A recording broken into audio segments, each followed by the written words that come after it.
All right, good evening, everybody. I'd like to call to order this evening's, the Select Board is convening to conduct a Ayer Police Department public forum.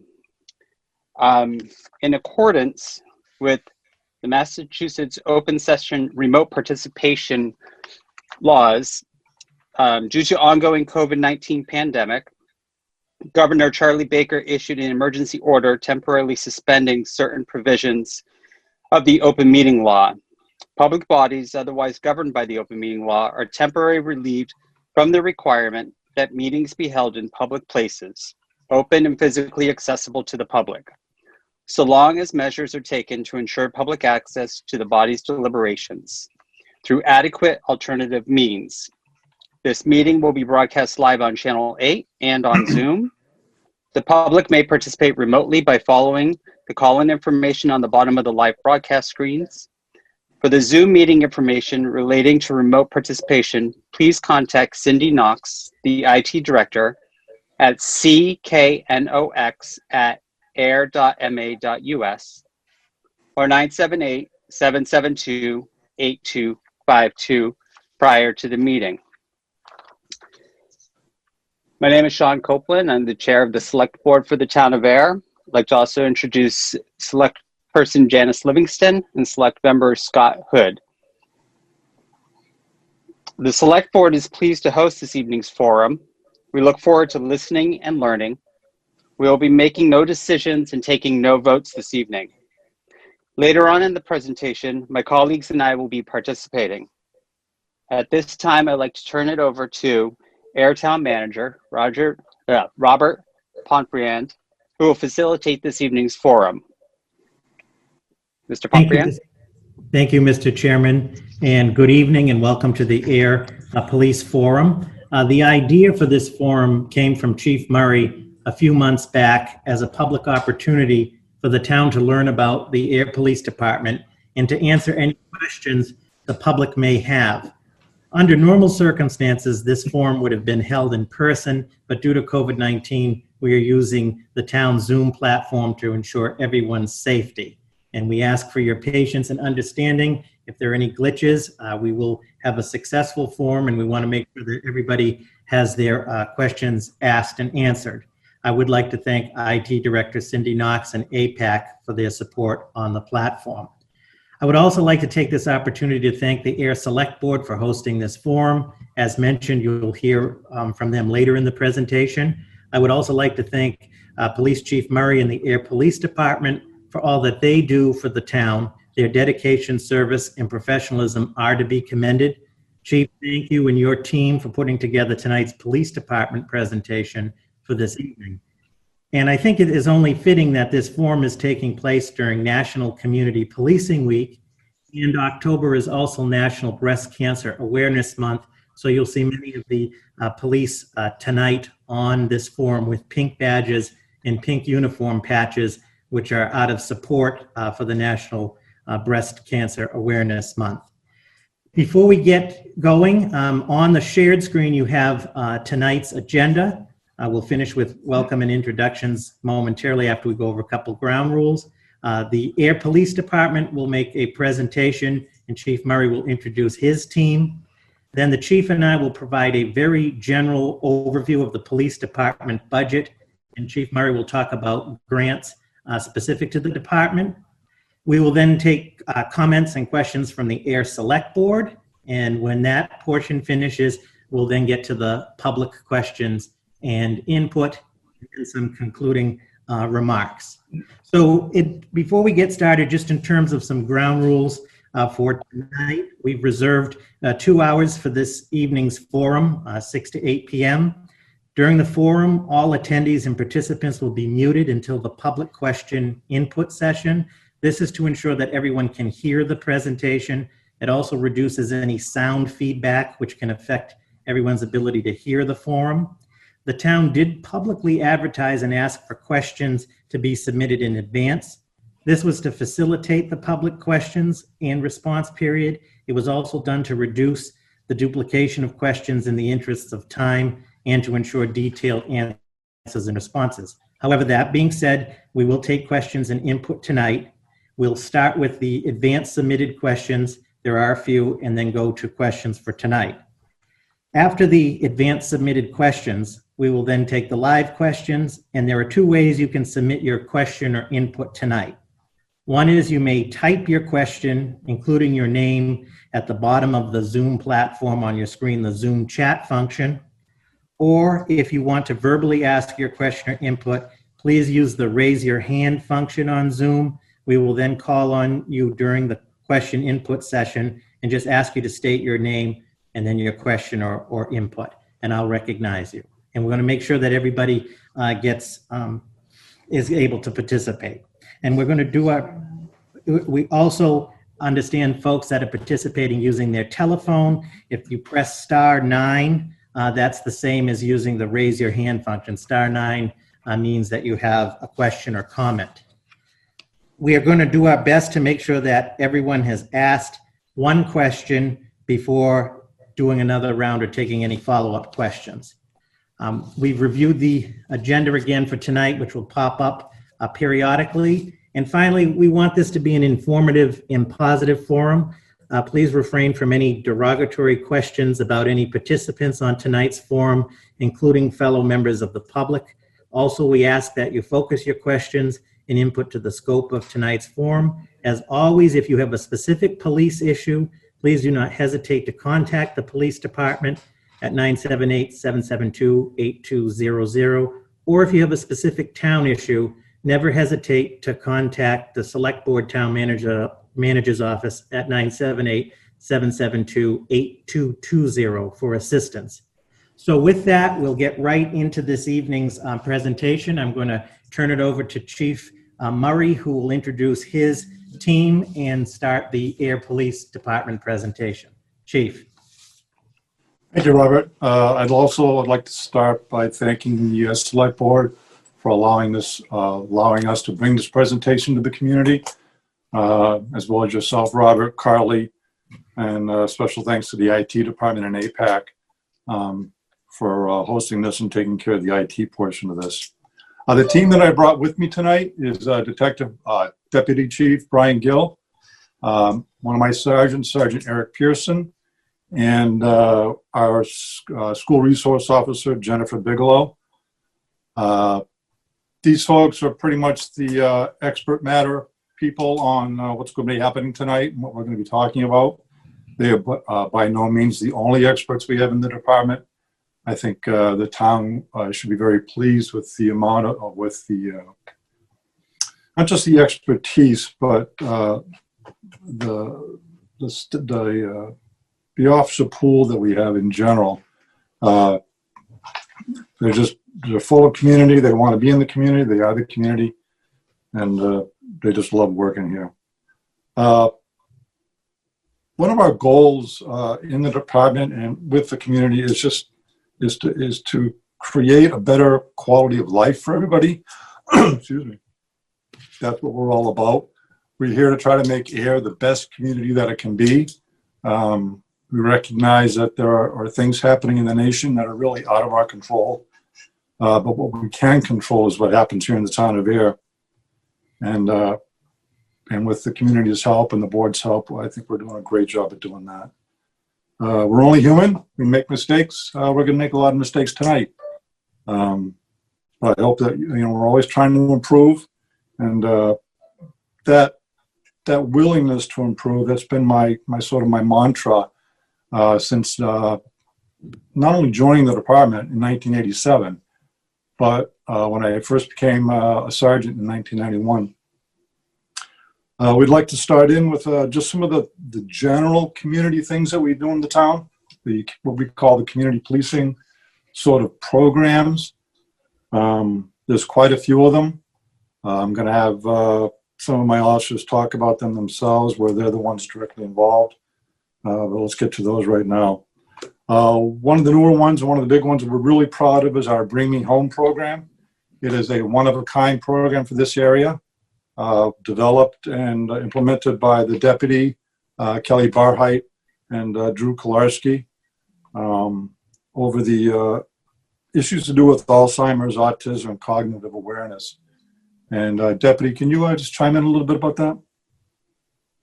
Yeah, the Bring Me Home program is kind of a two-pronged program. One, it's an outreach. So through the efforts of Detective Barheit, we were able to get to these outreach positions where we can talk about the cognitive issues that are right here in our community and look at ways that we can help mitigate and avoid any type of mishaps or tragedies. And that using the second part of the Bring Me Home program, which is how we integrate that into our records management software and dispatch.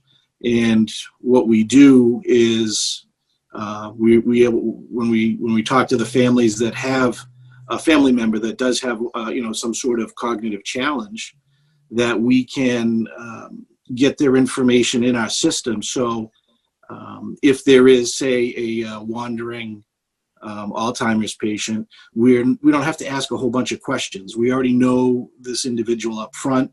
We know what scares them. We know what will help them come closer to us. So it's a really great program that it took a lot of effort to get underway, but we eventually got it there, and we have several people that are registered with us. And because we also do dispatching in this general area. If there's because we're the only area really, the only PD that has this program, that if one of our adjoining agencies, want to list them with us, we do that as well. So it's a really good program. Thanks, Brian. A couple of other programs we have are the car seat install inspection. We have certified inspectors, installers on staff, our SRO being one of them. We do it mostly by appointment. Folks will come here, Jen who else? Mike Niccolo are both certified. Folks will come here, they'll check their installation if they just want to be checked, or if they would like to be shown how to install a car seat, they'll do that as well. We also go to what they call car seat checkpoints that other communities put together, and they bring several different communities in to assist in doing that. And we help them, they can help us. We have a bike patrol program that I instituted myself as a sergeant way back in the 90s. That was a community policing effort to get the cops out of their cars, get them riding around neighborhoods on bicycles. Nobody ever expects to see a cop on a bicycle. So sometimes that is, especially on the overnight shifts, that surprised a few people that were doing what they should have been doing. But for the most part, it's a great community policing tool. As is our foot patrol program. Foot patrol has been something we have done since I started here back in 1987. Back then, it was a full-time duty. If you were given the foot patrol sector, you could say, then that was for your entire 8 hours, you were walking foot patrol on Main Street. And really what it's about is we did Main Street mostly back then. You were expected to go into the businesses, make contact with business people, talk to people on the street as you go by them. We've tried to expand that through our communities, getting officers out of their cars in the different neighborhoods in town and just walking around and just talking with people as they see them on the street. It's been a little tough with COVID, but we hope that that's something we can bring back in the future. We have a very big RAD program run by Sergeant Eric Pearson. I'm going to let him talk a little bit about that. Thank you, Chief. The RAD program is a reality-based women's self-defense program, and the letters RAD stand for Rape, Aggression, Defense. So we've instituted this program for the general community to combat the problem of sexual assault against women. There's also several other programs in RAD, including RAD for men, RAD for kids, and we've started to implement that in the schools along with the help of Jen Bigelow, our school resource officer. So we generally try to do 1 to 2 classes a year, and the classes consist of reality-based scenario training coupled with prevention and physical techniques to learn so folks can learn to get out of trouble if they actually do find themselves in a physical confrontation. It runs the gamut of things like dating situations, situations of domestic violence, and situations that you might encounter in a social situation, such as colleges or even at high school. And we feel it's a way to get out there and to give knowledge and experience to women before something happens, so they have a plan when something does happen. It's very successful. I've been teaching it since 1998, and we have a fantastic team of instructors here. And it's just one of the rare instances where a police department can get ahead of a problem instead of reacting to it. So we really like that aspect of it. Thanks, Eric. One of the newer programs that was just started this past summer is our PAL program, the Police Athletic League. This is being run by Officer Christopher Rogers and a bunch of the other patrolmen and some of the dispatchers. And this is a program designed, or it's done in other departments, to get the kids in the community playing around with the police officers in different sports types of arenas, soccer, baseball, boxing is a very big one. So it's something we're pretty excited about, something we hope that we can, as COVID kind of goes away, we can maybe bring out more and get more involved in. We're probably one of the only departments around in the area that have an interpreter on staff, a Spanish interpreter. That's Tim Allegio. We've already used him quite often in our interactions with some of the community and some of the public. And we also loan him, so to speak, through our community, or through our relationships with other departments. We loan him out to help them out at times. We have a house of worship liaison, Mike Nicolo. His job is to go around to all the churches in town and make sure that he's touching base with them, see if there are any issues, anything that we can do for them. We have a Veterans Affairs officer, Officer Davis, who takes care of obviously all our veterans in town and any issues that come up with them. He keeps a liaison with ClearPath, who just opened over on Devons, and with Home Base, which is a program run out of Boston. Every November we do the No Shave November with Home Base, receiving the funds that we receive from donations. We have an over 68 liaison, as Karen Smallfellow would like to call it, through the Council on Aging. That's also Chris Rogers. He touches base with the COA and Karen every now and then. We run, Brian, 4 or 5 different kind of meals and programs over there throughout the year. Halloween. Yeah. Prior to COVID, we were we tried to get over there for about 4 events, usually along the lines of some holiday. Like we'd usually do the Halloween party for them over there. It's one of the big ones that we're missing out because of where we're at. Yeah, that is a big one. We all dress up. We go over there. We buy them lunch. We interact with the over 60s, and I just have a great time. We have a civil rights officer. Civil rights officers for police departments came about through a recommendation of the Hate Crime Task Force started by the governor back in 2017. It was a recommendation that came out of that group in 2018. Currently, I am the designated civil rights officer. It's my job to review all reports and incidents that happen in town, looking for any potential hate crimes or civil rights offenses. I also serve as a liaison with the community if we have any of those events, and serve as a point person for any meetings or trainings or conferences that have to go on to learn more about that. I'm in fact attending a symposium later this month to talk about these issues. One of our more enjoyable events is our holiday toy drive. We do this every Christmas. I'm not allowed to say Christmas, am I not? And we collect presents for kids and for families who can't otherwise afford them.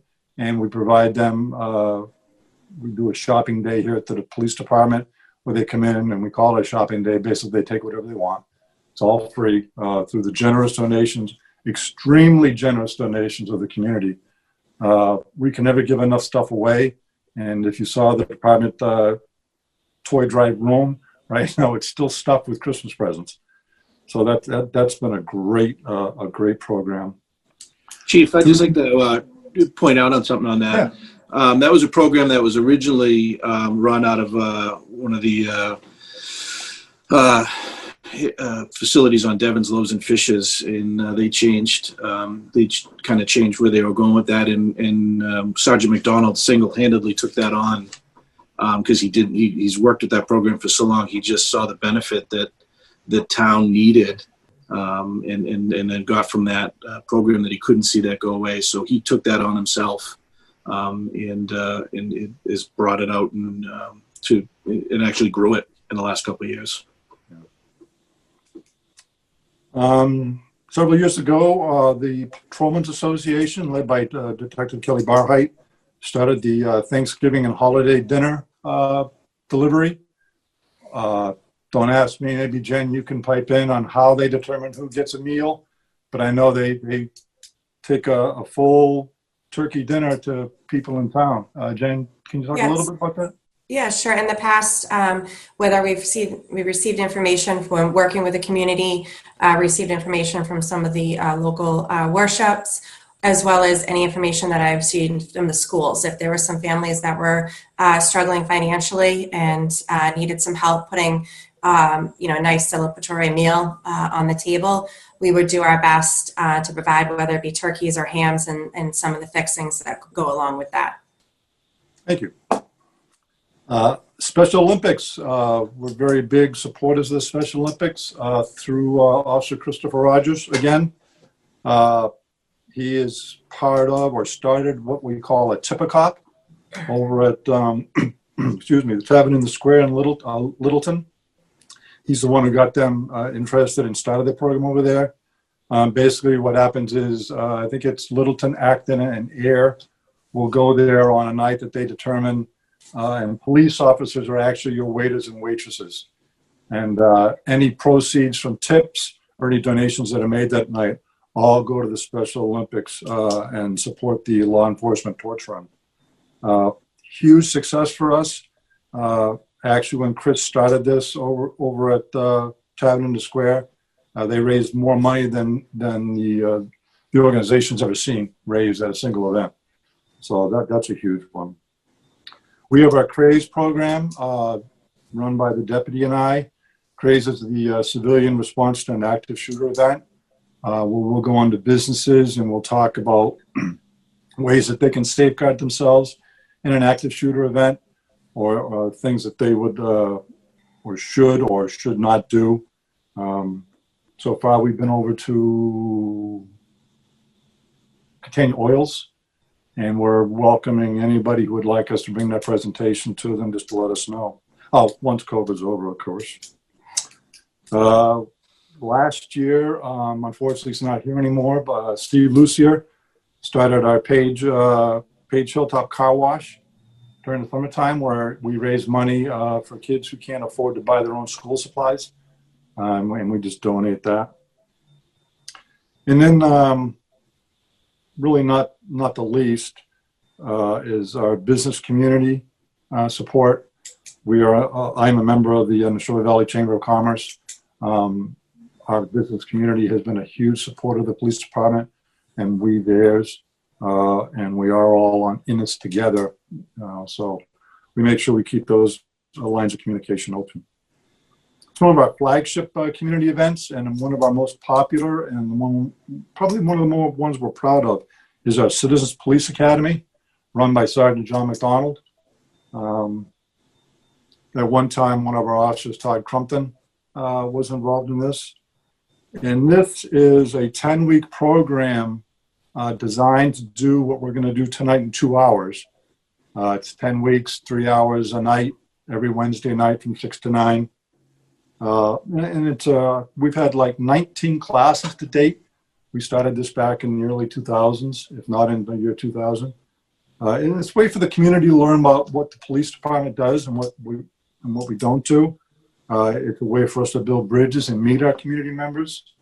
And unfortunately, during this time of COVID, obviously, we have not been able to hold one of these this year. But through APAC, and the town's IT department through Cindy Knox, we're going to be doing some virtual stuff with that. So there's more to come on that, and I hope everybody can take part in that. We have there is a National Coffee with a Cop. It's always held on Community Policing Week this year, every Wednesday. Unfortunately, we're not able to have it this Wednesday. It's not gonna, shouldn't stop anybody who feels like they want to drop off some coffees for the police department. But it's been a great tool for us to get to know some members of the community. We've held it at different places when COVID's gone. We'll start that back up. And while there's a national day the same day every year, we like to do these 4 times a year at different places in town. And it's just a fantastic way to meet people and talk about what's on their mind. And then lastly is our annual open house. Again, it's just a way for us to showcase what we do here at our police department, some of our equipment, some of our people, some of our partners.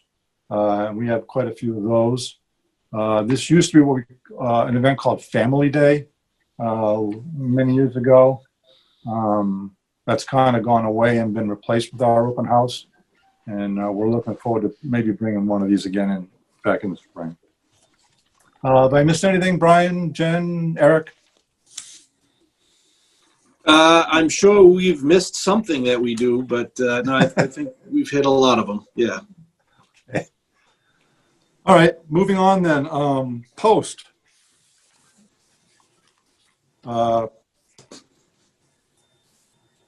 Thanks, Carly.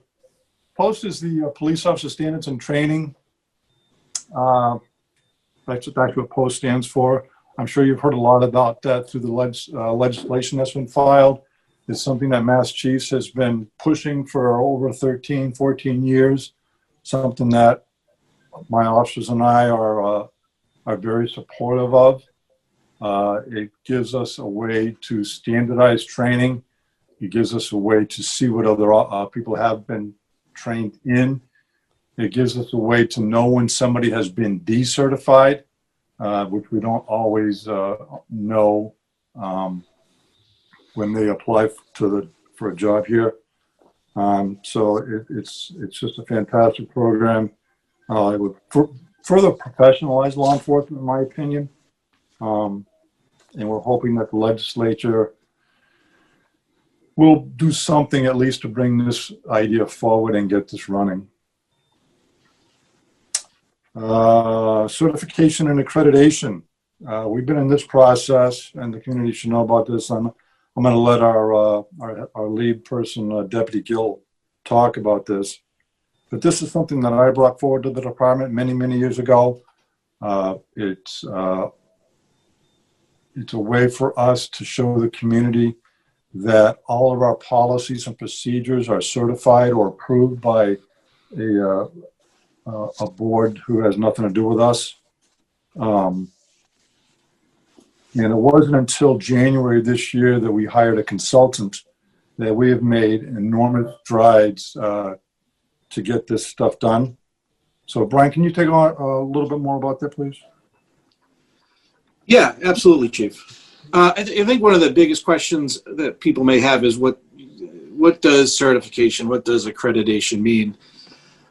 So simply put, it's one of the best ways that a police department can measure itself against national standards. And what we mean by national standards is that there are state and nationally recognized best practices for police departments.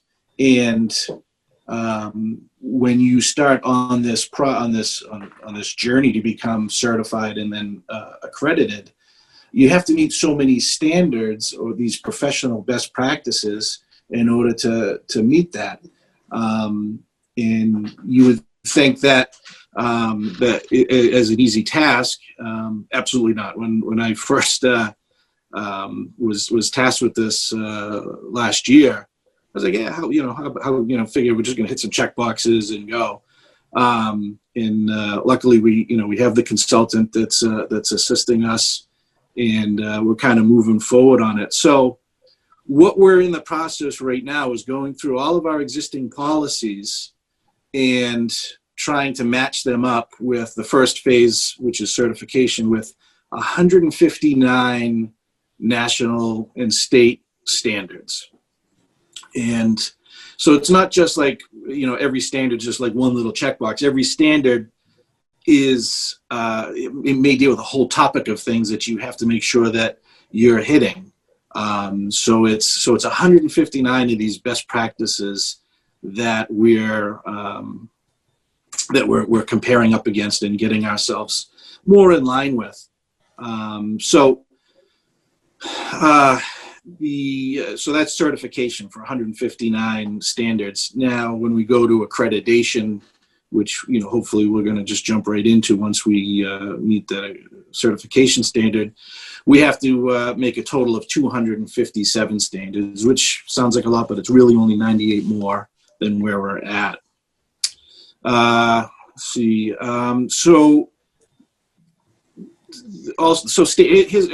Here's an example of what a standard is. So they all got to be, the standard all has to be documented in policy. And then almost all of the standards have to be documented with incidental documentation. So we just can't point to a policy and say, yeah, we do it. What we have to do is prove in some form or fashion that, yeah, we do it. So let's take annual firearms training, for example. So by the MPTC standards, the Training Council, what you have to do is train at least once a year with your firearm. So we have to prove that, we are doing that once a year, and it's in our policy that says we do it once a year. Are your trainers currently certified to train? And you're going to have proof of that. Are you following an approved lesson plan? Going to have proof of that. And are you documented the training results? And so in that one little standard, and there's much more to that standard, you have all these documenting items that you've got to collect and make sure that you have, and make sure that it's an ongoing process. So it's an eye-opening experience, and what I can say is that it's definitely it tightens up the work process that we do here. And what we found was we did a lot of what was in these standards, but the documentation part of it is just where where we needed to tighten up a lot on. So I was pretty happy to see that moving forward. But we took a little break during COVID, the height of COVID, while our buildings were really locked down tight. But we're back at it now, 3 or 4 weeks. We have a team in place. It's myself, Detective Kolarski, and Detective Barheit, that we're really the main group that sits down once a week for at least 3 hours, for 3 hours once a week that's all we do. And then throughout the rest of the week, we're kind of picking away at our lists that we developed during that 3 hours. But we're getting close to certification. We're getting really excited over here. Thanks, Brian. Again, it's about documentation. One of the pleasant things that we found out through this process and why we've been able to go so fast through it is that for most, if not all of the standards, we've already been doing them that way. We just haven't documented them correctly. That's all.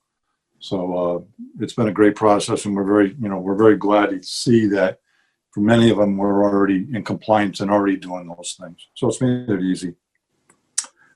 Information at your fingertips. Our weekly logs, my monthly reports, those are all online. I think we're going to have a slide on where you can see that information. If you're wondering what's happening on a daily basis,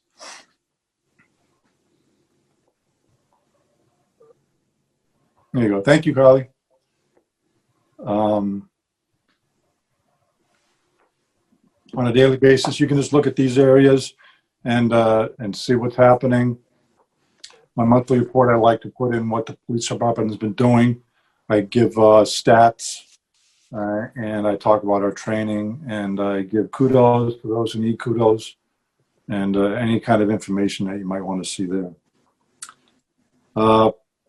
I've just been told that I've skipped a whole section, and I have. So we're going to go back to that right now. We've had a few concerns or questions about the federal 1033 program, which is the military equipment transfer.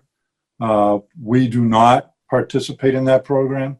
We do not have any military equipment whatsoever, and we are not looking to be part of that program. So just to allay any fears there.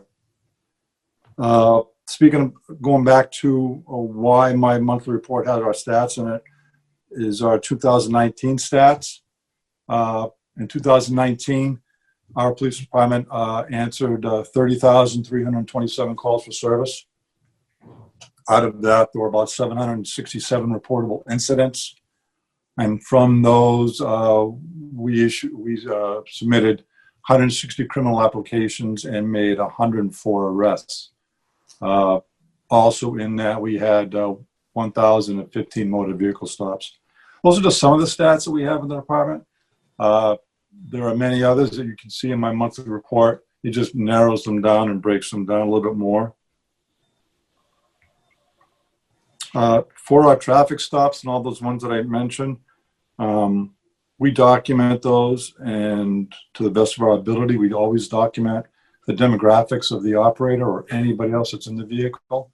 This is not something that we're mandated to do, something that I decided that we should be doing, and we've been doing this since probably 2000, Brian, 2008. Yeah, you're right around that, Chief. Yeah, it's been a while. Are we ready to go into staffing? I think going back to just the what we record, Chief, for our traffic stops. That was for the last 15 so years. We've been voluntarily keeping track of that on our own, not mandated or anything. We've been doing that. Like I said, it's going back to 2000, 2004, whatever the year was. This has been all a voluntary recording of data on our behalf. Thank you. So staffing, for those of you who don't know, we have 20 sworn officers. That includes the deputy and I. Chief, deputy chief, we have 4 sergeants, 2 detectives, our SRO, 11 patrol officers. We have an administrative assistant. We have an animal control officer. We have a records clerk. And we have 10 civilian dispatchers and 4 reserve police officer positions that currently are unfilled. For those of you who don't know, an SRO is a school resource officer. And the way that it's not really what I determined, but the way that it was determined that we need so many people is based really on the needs of the department for officer safety, the needs of the community and what they want from us, the needs to maintain our programs. If you look at a national standard, which really it's not a good tool, but it's a tool that can show you where we are with the nation. It's about 2.5 for officers per 1,000 residents. The Massachusetts average is 2.75 officers per 1,000 residents. Excuse me. So you can see that around 2021 would be, if we were going strictly by those numbers, that's where we would fall. So we have what we consider the proper number. But again, going back to the complexity of the job, that really has changed over the years. And the ability to maintain the programs and all the things that we do for the community. We believe that 20 is a good number for the police department. Anything more on that, Brian? Yeah. Okay, thank you. Got it, Chief. We are part of what we call NEMLIC. That's the Northeast Metropolitan Law Enforcement Council. All through the state, I think there are 5 what we call LECs, or law enforcement councils. This is a repository of equipment and people that the departments that belong to these things can tap into. That's mainly what we use it for. Is for support, personnel support, I think that's the only thing we've used them for. We do use them for crash reconstruction. We actually have an accident reconstruction specialist on staff who we loan out to one of the LECs. So we use them for manpower during a large events. And then they also provide us with a program called STARS. And this is something that I'd like Jen to talk about a little bit. Sure, thanks, Chief. So, excuse me, STARS is part of NEMLAC, and as he said, NEMLAC being, Northeastern Massachusetts Law Enforcement Council, and again, it's other law enforcement personnel. But with STARS, it's not only law enforcement, but it's other school resource officers. So, school resource officers that have the specialized training to work within the school community as well as the juvenile population. And the STARS teams are made up of also the SROs as well as school administrators, school clinicians, as well as some members of the fire department. And so if there is any sort of an emergency at a school, you can have these other specialized trained people, this personnel that is also within this memorandum of understanding that we have that can respond to your community to help out, whether or not you need more law enforcement, or as well as let's say there's an unfortunate tragedy of a death of a student. Yes, you could have other law enforcement, but you could also get a lot of other clinicians to come and assist the public and the students and those in the community that as they process and deal with this tragedy. So it's a great tool, and they provide a lot of assistance with just a phone call. Thanks, Jim. We'd like to talk a little bit about some policies and practices that we follow, especially in this tumultuous time. One of the bigger ones is our use of force policy. We do have a use of force and defensive tactics instructor expert on staff. That's Sergeant Eric Pearson, and he's going to talk to you a little bit about what our policy is on that subject. Thank you, Chief. Just so give a little background about my experience. I've been in law enforcement 28 years, the last 10 with the Ayer Police Department. I made sergeant about 3 years ago. And currently I'm a defensive tactics instructor. I'm a firearms instructor. I'm a use of force instructor, a taser instructor, and I've taught at the department level and I've taught in the academy level. So it's a wide ranging topic, and I'm going to try to break it down for everybody tonight. I also have some experience in law enforcement special operations for 4 or 5 years. So I've been in high-risk situations many times, and I understand the importance of getting this topic right and also making sure people understand exactly what we do and why we do it. So what I'm going to try to do tonight is give everyone a good base of knowledge about use of force,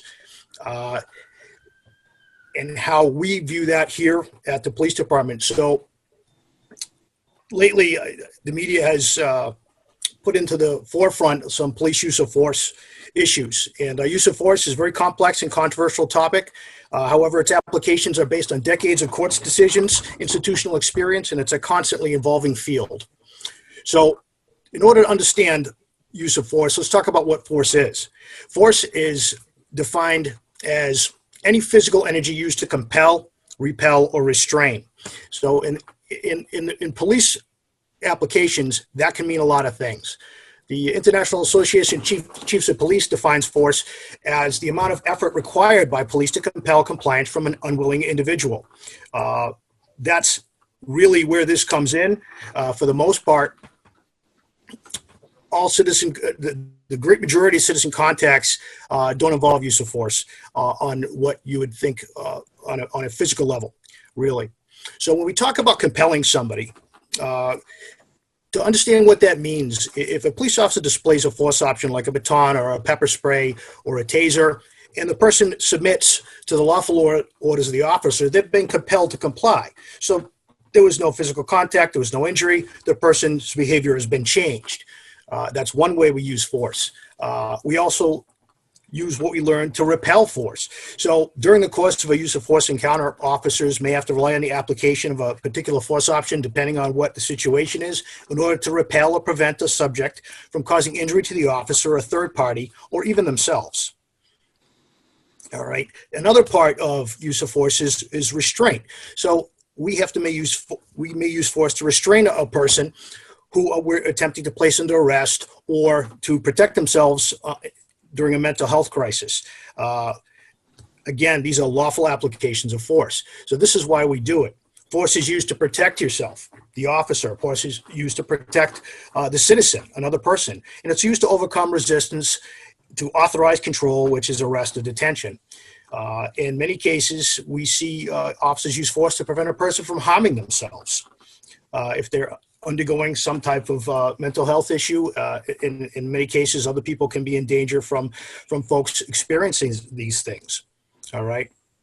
So as we learn and understand why we use force and what force really is, and we'll get into that in more detail as we move on, there's two types of force that police are generally use, and the categories are deadly force, which is any force that is reasonably intended or likely to cause death or serious injury. And the other category is non-deadly force. And essentially, the simple definition is that's every other force. All right. So it's not likely to cause serious physical injury or death. It's the bulk of policing encounters, and we have categories in which we define so we understand how we teach officers to respond. All right. So when you see a story in the paper or on the media, many times that's one facet of a very complex type of situation, and what is reported usually isn't exactly the full story, and it's impossible to get the full story. These things are very complex. There's many layers. So what I want to talk about is how officers make decisions to use force and how the law allows them to do this, and then how it's judged and evaluated later. So we use what's called a totality triangle, and there's three different factors, all right? You have the perceived circumstances. So this means the officer shows up in a situation, he has certain information at his or her disposal, and makes a determination of what's the severity of the crime at hand here, is there an immediate safety threat, and the person or persons that I'm dealing with, what's the level of their compliance and non-compliance. And once I know where a person's at, I can determine where they fall on a use of force model, which means that's going to dictate a series of responses that police have, and it's depending on what the subject action is, meaning what is the person doing? And that's our second category, the perceived subject action. So we look at the person, and what would a reasonable officer think that person is doing? All right, and we take that action and we apply it to our use of force model. There's 5 levels, and we judge and assess that person on one of those 5 levels, and that dictates what our responses are. And the last thing is, what is the officer going to do about this? So we get to a situation, we assess the circumstances, we look at what's going on, we make an assessment from the information we have at the time, we look at what the subject's actions are, and then we respond. All right, and responses are based on how we get trained, all right, and what's the officer knows at the time, all right. So many things an officer can do, all right. How an officer may react based on what a person is doing. And I'm just going to go through a basic overview of the levels of police force. So the first one that we have is officer presence, all right. So a police officer drives a recognizable vehicle, wears a uniform, and is a known member of the community. The easiest way to explain officer presence is, I'm sure somebody out there maybe had the experience where you were driving down the street and you see a police cruiser on the side of the road, and you may automatically slow down or tap your brakes, all right, whether you were speeding or not. So this is a good example of officer presence, how it can change behavior, all right. So the mere presence of a law enforcement officer often works to deter crime or diffuse situations, all right. In the case of officer presence, we're dealing with mostly a compliant person. The officer's attitudes are professional and non-threatening, and this is the bulk or the majority of contacts that police officers have, all right. The next level is verbalization. So the officer is directing somebody to do something, whatever the case may be. Officers will issue calm, non-threatening commands, such as, let me see your identification. Well, let me see your vehicle registration, all right. This is in response to a specific action. In my example there, it's a traffic stop, it's speeding. And we want to see the license registration to make sure you're properly licensed and registered and continue our business. So if a person is non-compliant, meaning they refuse to give a license or registration, which is required by law, the officers may increase their volume or shorten their commands in attempt to gain compliance. I'll advise the person, or the officer will advise the person, if you don't give me your license under Mass General Law, Chapter 90, Section 25, you are required to submit your license, and there is a penalty for that, a citation or arrest. So those are ways we use force and try to compel somebody to comply.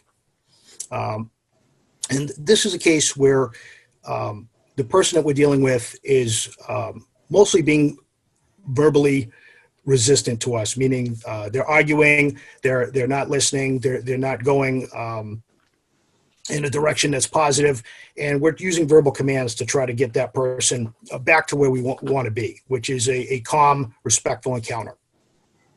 Now, in the case where somebody's verbalization may rise to the level of physical effort, this is a third category, and this is where we're attempting to gain lawful compliance, arrest or detention, or to prevent the situation from getting worse. We may have to put our hands on somebody. And we use things like empty hand control, and we use bodily force to try to control a situation or an individual. We might use a grab or a hold or an escort position, or we might manipulate somebody's joints. Generally, this means that we might create a little bit of pain, but there's no injury. The next level is a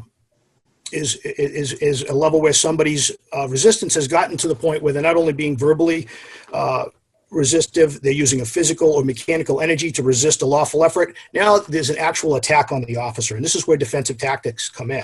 So police officers are taught multiple techniques. They can use punches or kicks or knees, or they can use a more high-level joint manipulation or ground defense, things like that to protect themselves from injury and to control the situation. All right. Other things, the other tools that officers have at their disposal at this level are less than lethal methods like baton or impact weapons. They might use a pepper spray as a distraction. They might use a electronic control device like a taser in order to change behavior and gain compliance. And these situations where somebody's actually attacking the officer or somebody else, or there's a perceived attack on somebody else. All right. These are situations where the person involved or the officer can suffer bodily harm, and it's readily apparent from the person's attitude and the situation that if I allow this to continue, I'm going to get hurt as an officer, or the person's going to hurt somebody else, and I need to take immediate and conclusive action. And the last level is deadly force. Now, in certain situations, all else has failed, and now officers are forced to use lethal force to gain control of the situation. And this is only used if the subject is posing a lethal threat to the officer or somebody else, and it's imminent, it's about to happen, and there's no other methods that we can use because of time or situation to make sure that the assaultive action is stopped. And in this case, if we allow it to continue, that means that the likelihood will be serious bodily injury or death. So that's a very basic overview of the levels of force that officers have to their in their toolbox, so to speak, and that way we get to control situations with the minimum amount of force. So let's talk about how the Air Police Department handles their training and how their policy dictates how officers deal with uses of force. All right. I want to emphasize that officers are trained to respond to the risks first, action second. They anticipate problems and prepare and prevent them before they materialize, and we're proactive in that case, not reactive. So as far as Air Police is concerned, all police officers here are trained in an academy setting in legal and physical skills. They have to pass defensive tactics, apply patrol procedures, and firearms qualifications to graduate the academy. Case law, federal guidelines, state law, and department policy govern officers' use of force and its response to violence. And in Massachusetts, we use the federally developed use of force model. It's adopted in 1991. We've been using it during my entire tenure here. Here at Air Police, we undergo defensive tactics annually, firearms biannually, and our use of force is reviewed multiple times a year. So in closing, I hope I gave you a good base of what's going on as far as use of force is concerned. And if anyone has further questions, jump into one of our Citizens Police Academy. I do a whole course there.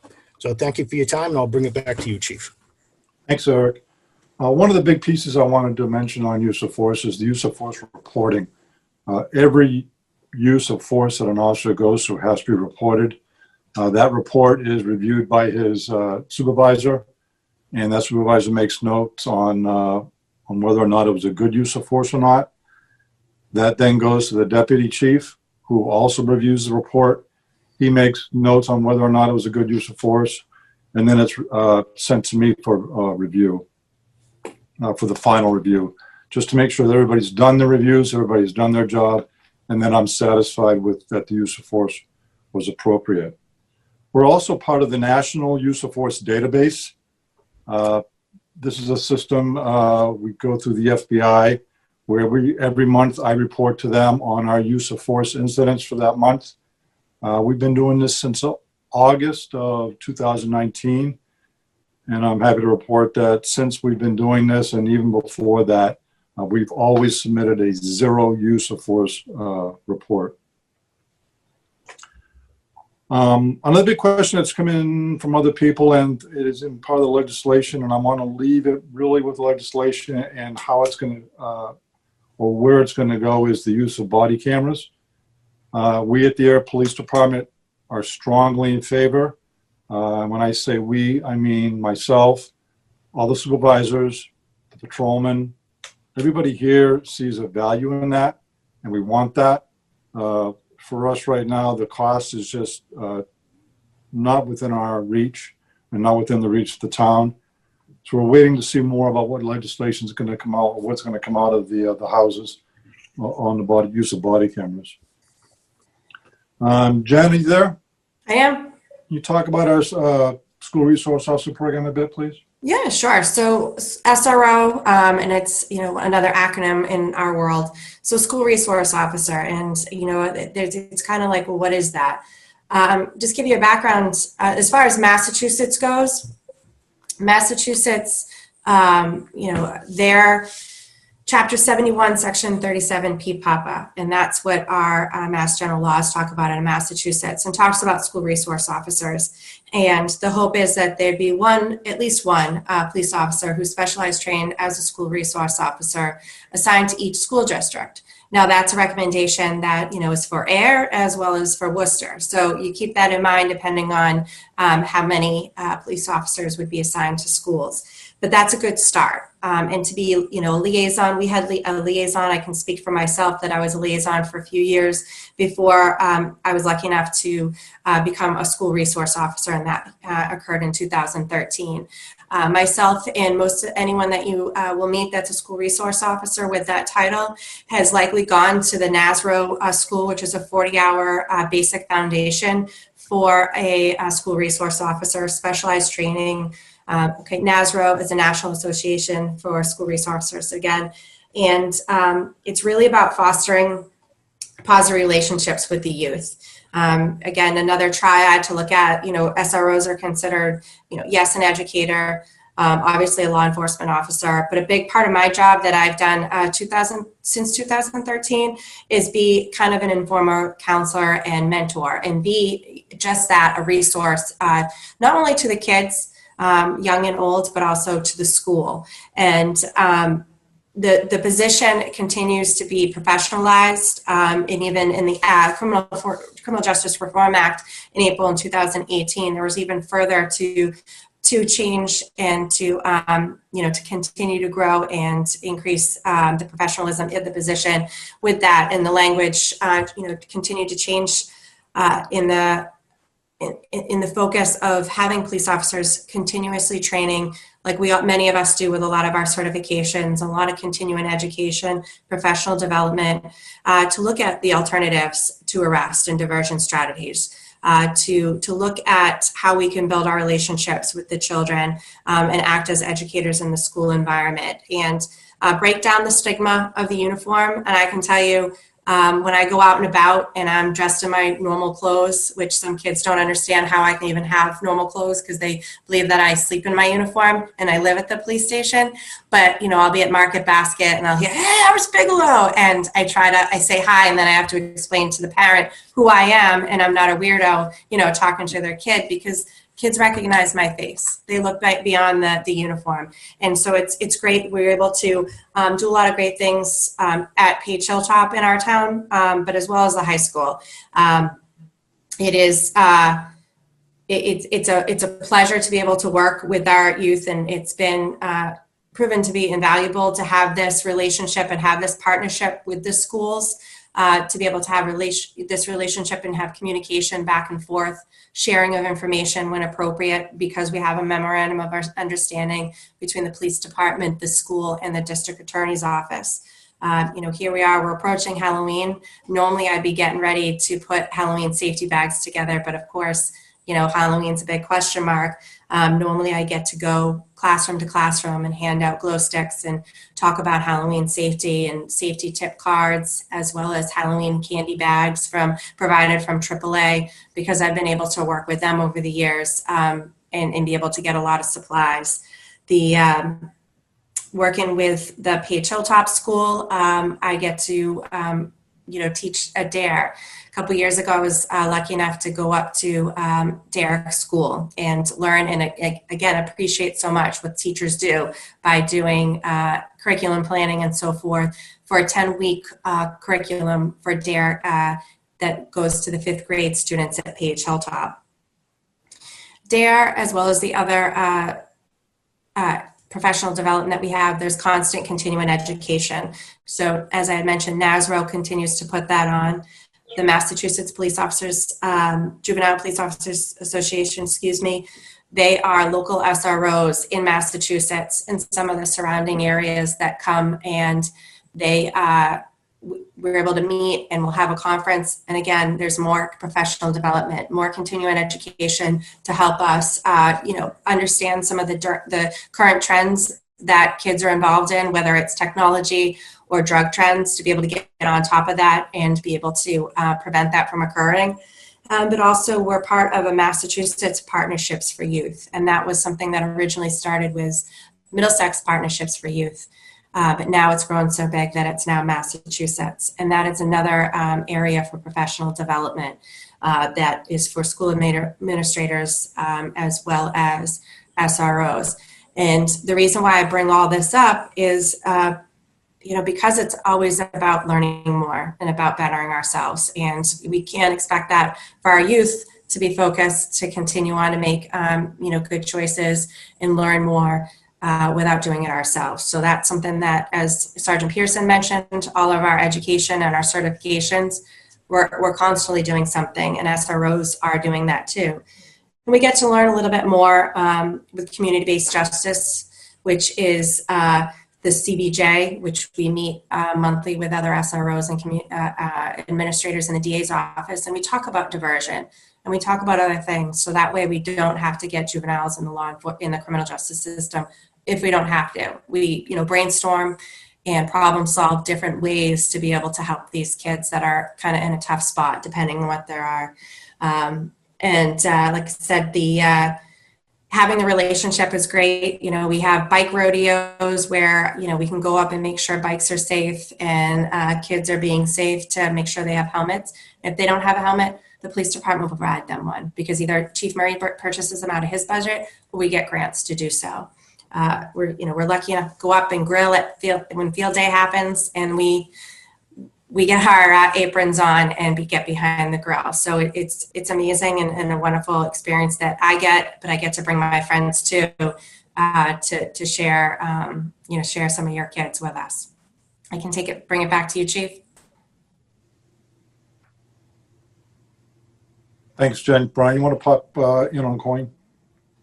Yeah, real quick, and then I want to jump into. We got so many things, the Chief. I've seen that we got to cover, and we want to make sure we get the questions for the end. But so we're also part of this coin, the Community Outreach Initiative Network. It's about 10 towns, and we've all joined forces to help with mental health, and more specifically the opioid epidemic, and how we can get some outreach and assistance to them that through social work and in more directed assistance that we can't offer during our routine course. So it's an important program that we've partnered with, and we're always making referrals and guiding people to that group.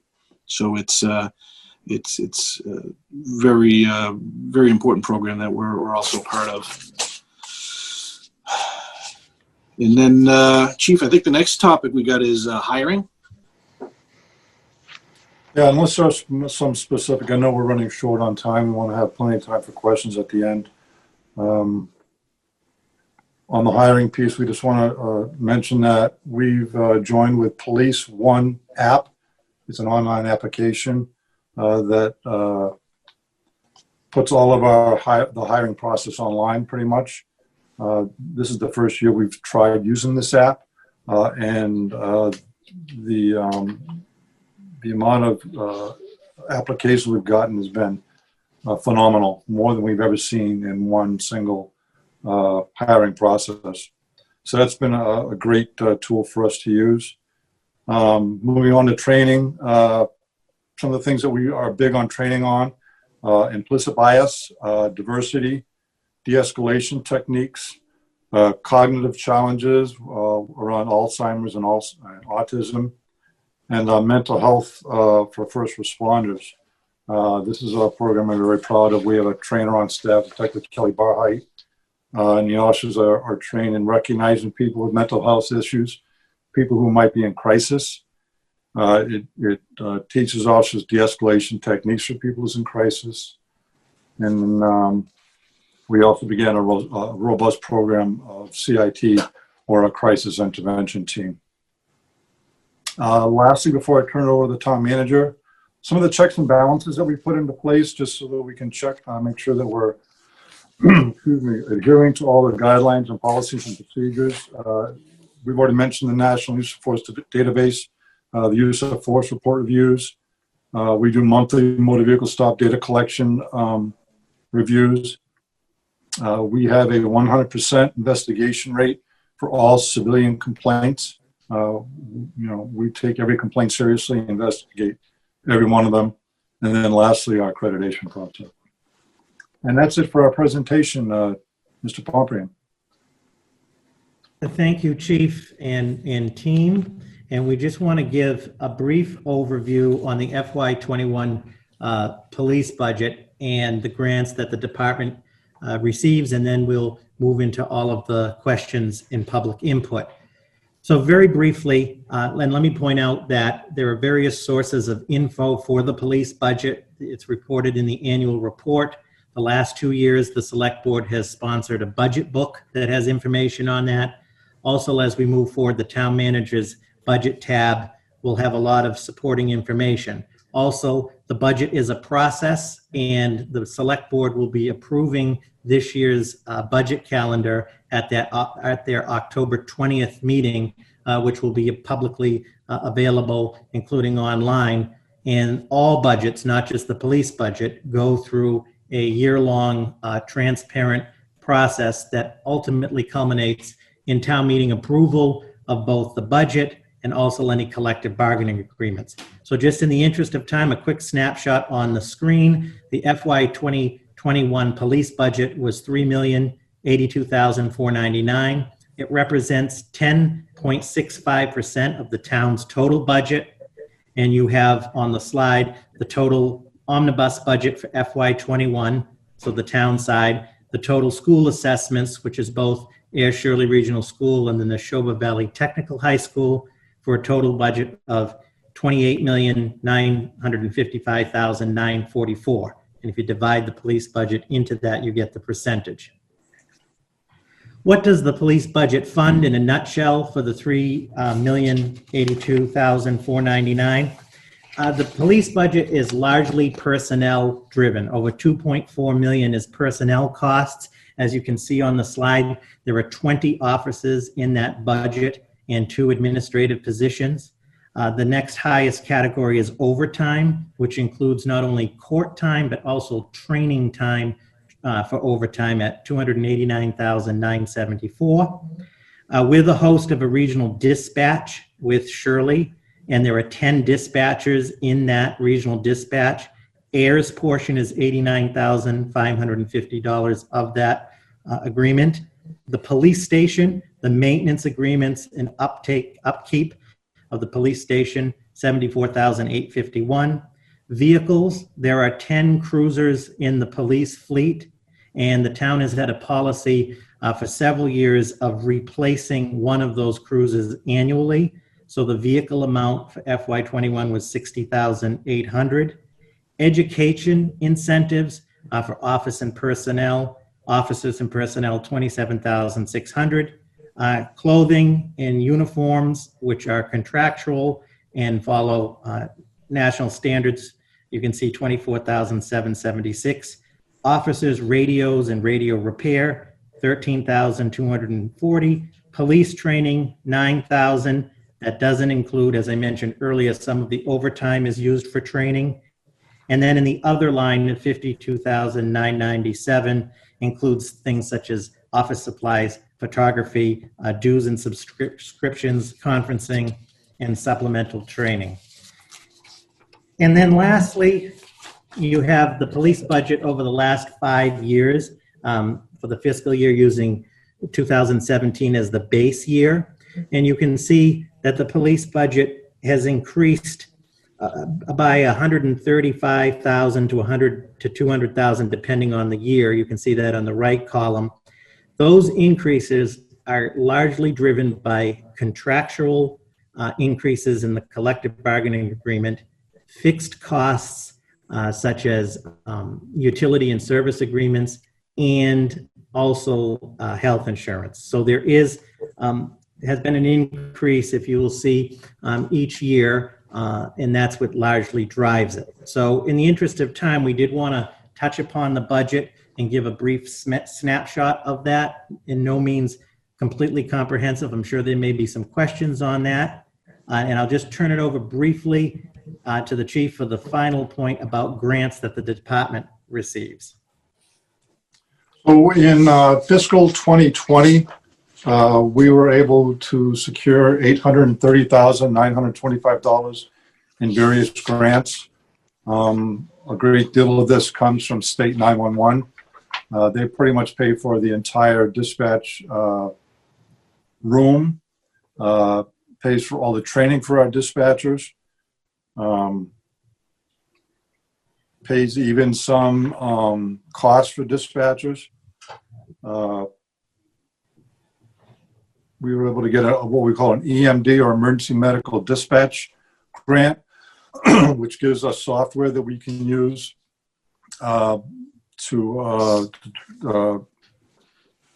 it allows the dispatchers to ask pertinent questions when we get medical calls to find out more about what's going on with somebody, so that they can relay that information to the fire department or the ambulance crew. Excuse me. We've gotten child passenger safety grants, which gives us the ability to buy car seats and boosters for people that we can give out for free. We also have a pedestrian and bicycle safety grant, which allows us to buy helmets and to do other things for bicycle safety. We have a traffic enforcement grant. We do crosswalk enforcement, distracted driving, seatbelt enforcement, things like that. And that's really, you can see that from FY19 to FY20, it's quite a jump in the amount of grants we've been able to get. This is largely due in part to my administrative assistant, Heather Sherry, in conjunction with the deputy and a few other people at the police department here that we've been able to get these grants. So kudos to them. Without this, we've been in a far worse place. Okay. Thank you, Chief Murray and your team. Per the agenda, before we get into the heart of the evening, we have a section for comments from the Ayer Select Board. So through the chairman, Mr. Copeland, we also have Select Member Livingston and Select Member Hood on. I turn it to the chair if there are any comments or questions from the Select Board before we get to the questions at hand.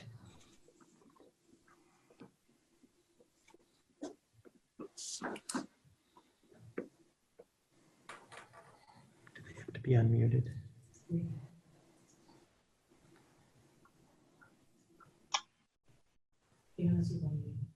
Okay. Thank you, Robert. And first, I'd like to say thank you to Chief and your staff. You gave us a lot of information in a short amount of time, but I do feel like it was all helpful. There's two things that I would like a little bit further clarification on, and I think I know the answers, especially I did have an opportunity a couple of months back to sit down at length with Chief Murray and discuss a lot of these issues, and I do appreciate that. One is you did comment on documenting demographics of motor vehicle stops. And I think I understand why you do that. I just would like, possibly for the people on here, for a little bit more information on that. And then also, as I talked to you before, in my professional life, I'm a social worker, and I know that, especially recently, it's come to light that we have relied unfairly on police departments to do a lot of social work. And if you might be able to just go into a little bit of detail on your partnership with COIN and what type of calls, aside from like opiate issues, you reach out to them with. And those would be my two questions. Okay, thank you. I'm going to leave the COIN question to Deputy Chief Gill. And also I'd like him to expand a little bit about our use of IMC in COIN. The motor vehicle stop demographics, I think it's important for us to gather that information. There was, I think in the early 2000s, a state mandate that some departments gathered this information. It was for some report, and I can't remember exactly what it was. We did do that for 1 year. I think all departments did that for 1 year. And then it stopped. We just chose never to stop it. We thought it was a very important, or it is very important information to have. Gives us a snapshot of what our officers are doing, who they're stopping, why they're stopping them, how long they're stopping them for. And I think those are very important, or it's important information for us to have. Brian, you want to join in on COIN? Sure, Chief. Yeah. So COIN, as we very briefly touched on, it's the 10-town collaboration that we put in place through grant funding and the commitments to the town's police departments, because quite frankly, we were getting overwhelmed with opioid overdoses, both fatal and non-fatal. And we had an influx of mental health people in crisis calls. And what most people don't know is sometimes that those two topics are very well intertwined. So as police officers, we had very, very little resources to deal with that. We could bring them to the hospital if it was such an egregious case. But other than that, our tool belt was kind of exhausted until we started looking to the other towns and finding out, is there a way we can collaborate together and come up with a solution, or at least a partial solution? And that was what that COIN program was. So what it allows us to do is, if we run into a person with substance abuse disorder, or if we happen to be answering a call where the underlying issue may not be the crime at hand, but really a mental health facet, that what we can do is we can take that information and pass it along to our COIN our mental health clinician or substance abuse clinician, and they will reach out to the person to find out, hey, listen, we've got some resources that we can get to you. We'd like to meet with you. And before COVID, what we were doing was once we made these kind of relationships with the people, that the clinician would come out and actually ride around with the officers, albeit at, maybe once every other week, but that was once every other week that we didn't have that. And it was a really good, and it still is a really good program. And I can't wait for it to get back up and running, going out there and collaboratively making these connections with people to help them with either their substance abuse or mental health issues. And the chief just wanted me to touch on, so what we, with all the other things that we go out there to do, what we were able to figure out is a way to help us track and remind the officers that, hey, does this call or does this incident that you've been out at, does it have anything to do with maybe you should report this to a COIN outreach clinician? And so the officers, you know, they can't get out of the report until they answer that question. So, so it's a really good reminder to get them on. And we started spreading that word to the 10 other towns that we were with, and a majority of them that have the same program as we do implemented the same thing. We showed them how to do it and how we implemented it, and they also claim that it's a good help to not only remind but track how many times this is happening. Okay. Great. Thank you so much. I appreciate that. And on a professional level and then on a personal level, I think you guys do an amazing job. Thank you so much. Thank you. Thank you.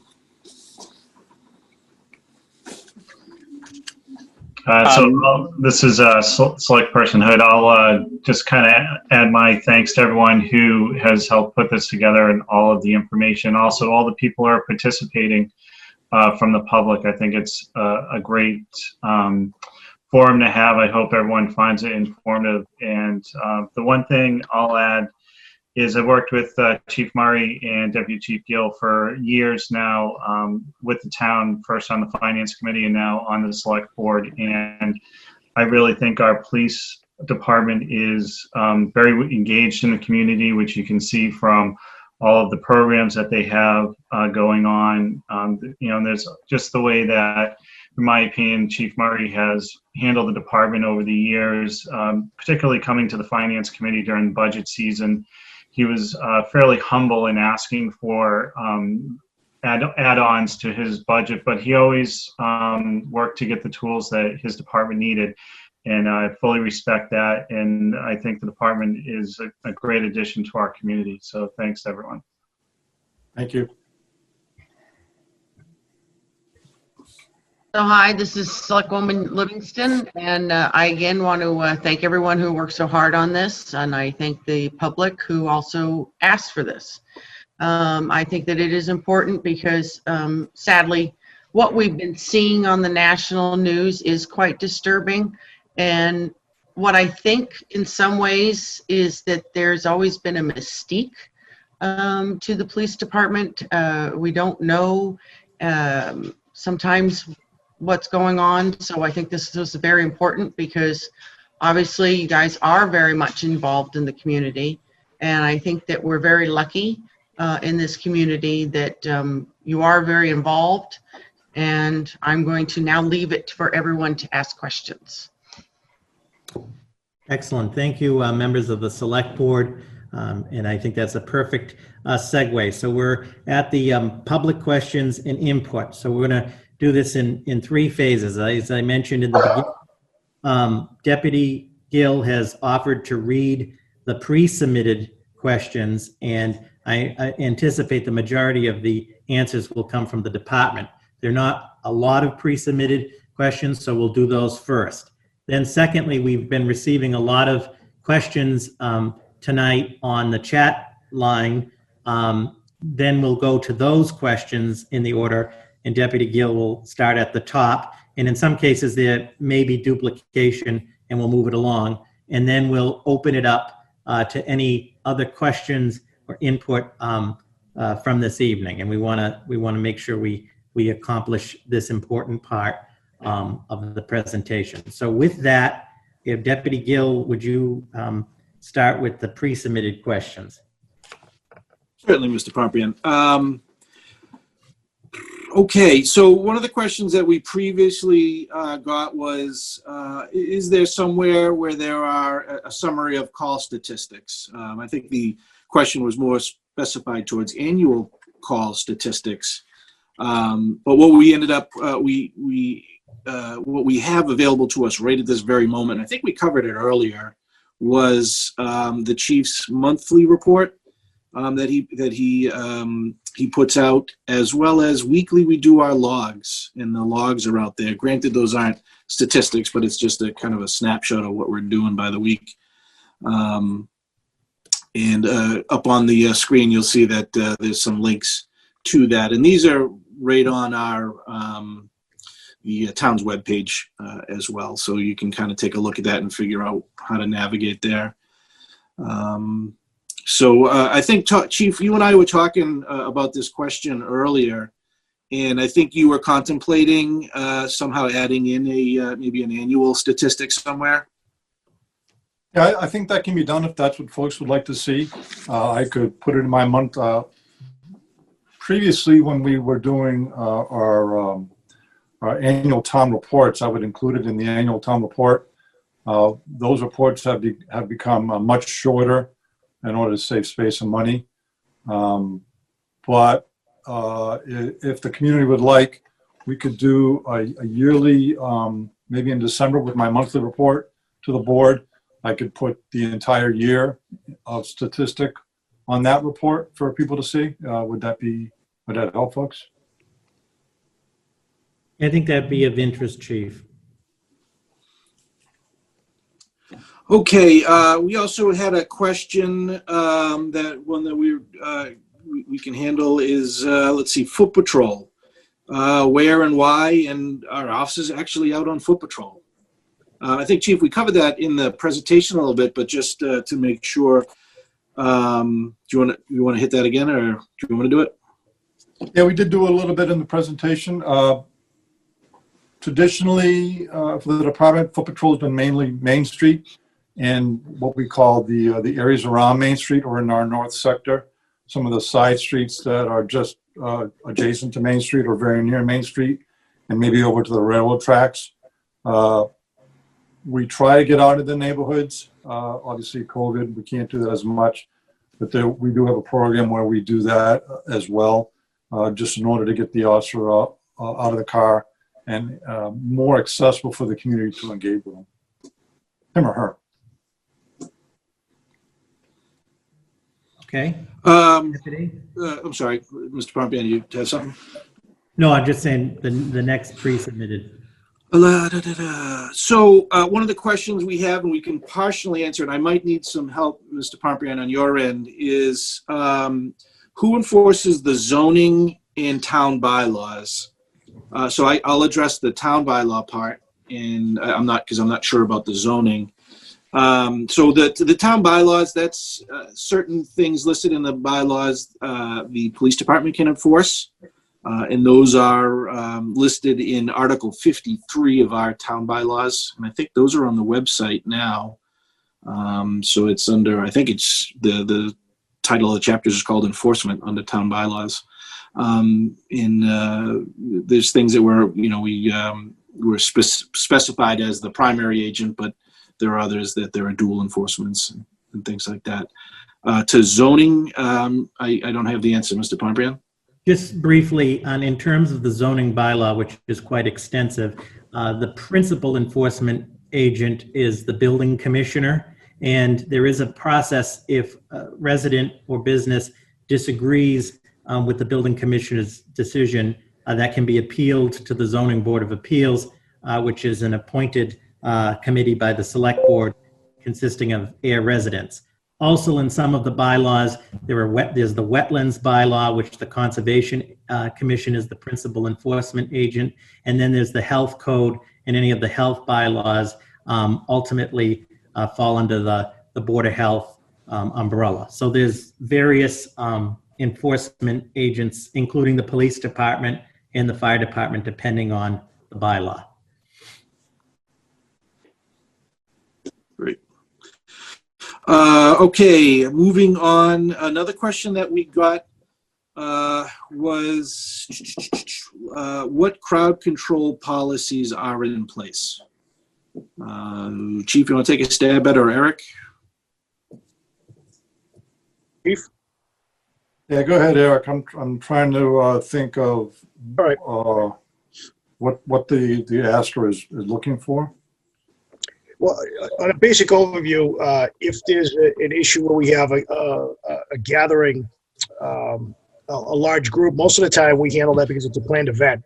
If we have an issue which is an unplanned event or a planned event, we can rely on NEMLEC and their rapid response team, and they have their own protocols. They come in, we explain the situation. They're under our direct control, and the policies really determine what the task at hand is. So it's really kind of a specific question. It depends on what's going on, but the overarching goal is to make sure that everyone is safe and we have a good response, which takes into account the town's needs, the group, or the folks that are involved with us, and obviously public safety.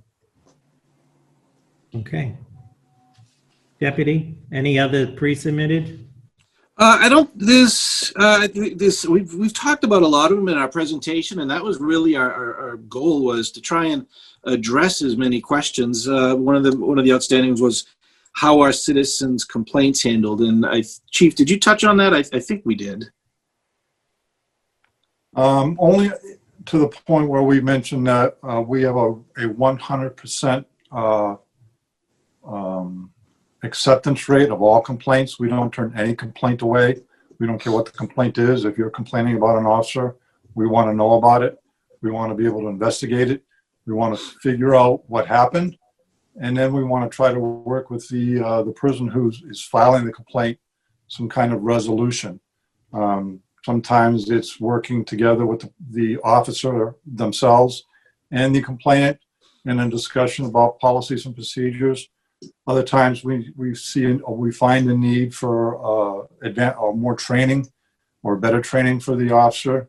And really the bulk of our complaints that we get, we find that it's much like this session that we're having here, that the citizen just didn't know how we did things. And once we explain that, it pretty much takes care of the situation. And Chief, if I just may add, because you and I often discuss this, I think it's imperative that the public understand that any complaints regarding the police department should contact the police department first. And that, as you mentioned, you have a 100% response. And if for some reason a resident isn't satisfied with that response, then they should contact, when I say satisfied with that response, if a resident has not been, which hasn't been the case, responded to by the police department, they should contact my office. And if there's not a response for some reason, which this hasn't been the case from my office, then the select board, which is elected by the residents, is, if you will, the final, stop. But I think it's important to stress that initial complaints really should, on the police department, should go to the police department. Okay. That's a good point. I just want to add in that there are multiple ways for people to file complaints. Just this year we started, or end of last year, we put it up on our website through the town, where you can actually file a complaint through that, or you can file a commendation to that as well. We like to hear the good things about officers as well, not just the bad things. You're welcome to call us at any time. Not so much now with COVID walk-ins, but you still can walk into our foyer and get a complaint form. Call us, call me, call deputy, call a supervisor. There are many ways to file a complaint, and we don't want to limit it to just one. We want to, whatever's comfortable for a person, or whatever media they want to use, is what we like to see. Great. Why don't we then switch gears? A lot of questions just tonight came through the group chat, and I'm going to call on Deputy Gill to go through those questions for this evening. Okay, I'm going to try and catch up to. Okay, there's a lot of chat that's happened since we started here. And I'm going to try and filter through for questions. Let's see. How many officers have degrees in social work? I don't. We have a lot of officers have degrees. I would say if not a majority, a vast majority of them. Off the top of my head, I'm not really sure. I can tell you, I have a degree in sociology and public administration. Okay. Other than that, I don't know. Jen, what do you have? Do you have a degree? What's your degree? Yeah, my degrees are criminal justice and psychology. In the interest of time and going out on a limb, and you tell me, Chief, if this isn't appropriate, could we publicly follow up with a list of the degrees of officers? Yeah, I don't see it as being a big challenge. How would we send that out? Why don't you and I coordinate, but for the takeaway, in the interest of time for this group, the chief and I will put together the appropriate credential roster, and we'll figure out a way to get that to everybody. Does that sound fair? Okay. Then related to that, maybe Deputy, I'll jump in. Another question was, do any officers live in Ayer? And if not, why no locals?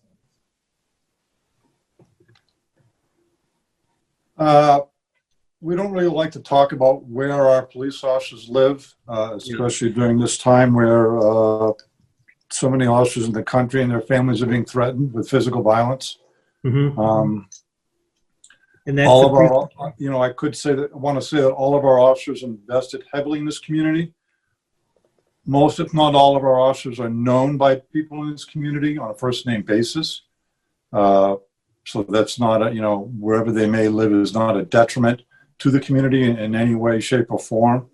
As you heard in all those programs that we provide, it's not just me and the deputy or Jen and Sergeant Pearson running those things. It's mostly everybody in the department running those things.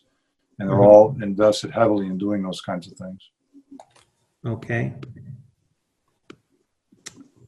Looks like we have a question up here, and maybe Sergeant Cody, this can be something you can answer in a quick thing. How does an officer decide to shoot to immobilize versus shoot to kill? Well, there is no choice between shooting to immobilize or shooting to kill. The officer's intent is to stop the violent act. If an officer decides to use a lethal method to do that, unfortunately, the death of that person is a byproduct of the behavior that preceded the lethal encounter. And we don't train officers to shoot to immobilize. It's just not realistic.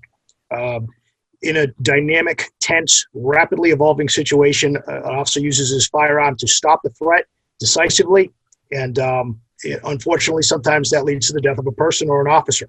So we don't teach that. It's essentially not possible under stress to pick and choose where you shoot someone, and it's just not a reality of police work.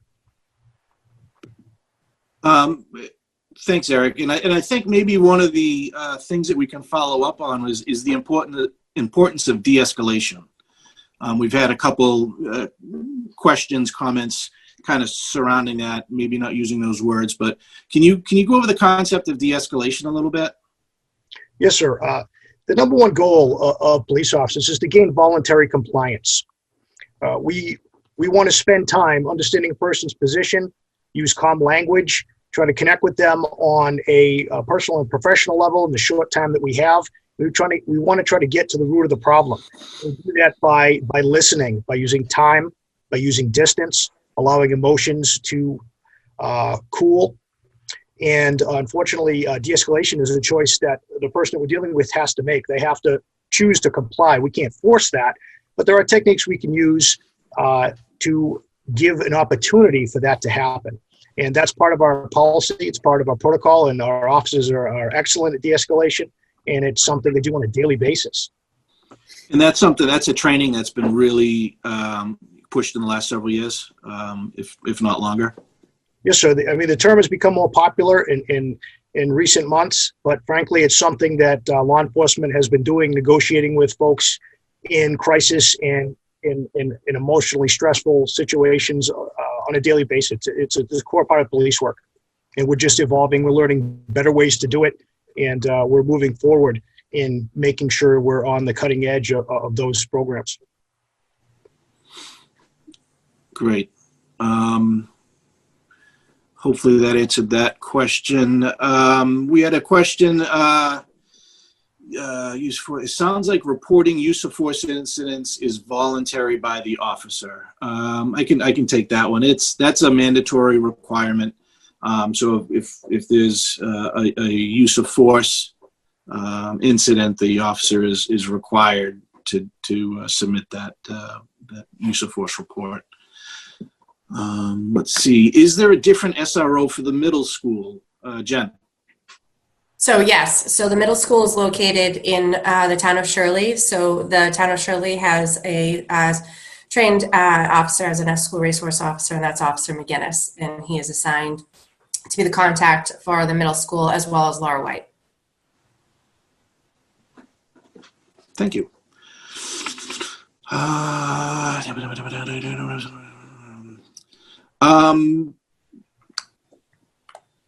How often are there hate crimes in Ayer? Chief. Since I've been chief, I can't recall a single one. I know as a civil rights officer, I've not reported on any. As lieutenant, I don't recall any. We could certainly research it to make sure that my information or my memory is correct, but it's not something that's in my memory that we've ever had one. How about you, Brian? I don't recall a hate crime, no. Let's see. So we have a question. Let's see. So basically the question is, how many officers of color are there on the police department? Currently, there are none. Okay. Do you want me to elaborate, Chief, on the hiring process and all that, or? Yeah, because we kind of glazed over the hiring process. So I can go back on our notes here and talk a little bit about that, if that's okay, Mr. Pomfrey. I'm guessing that's a yes.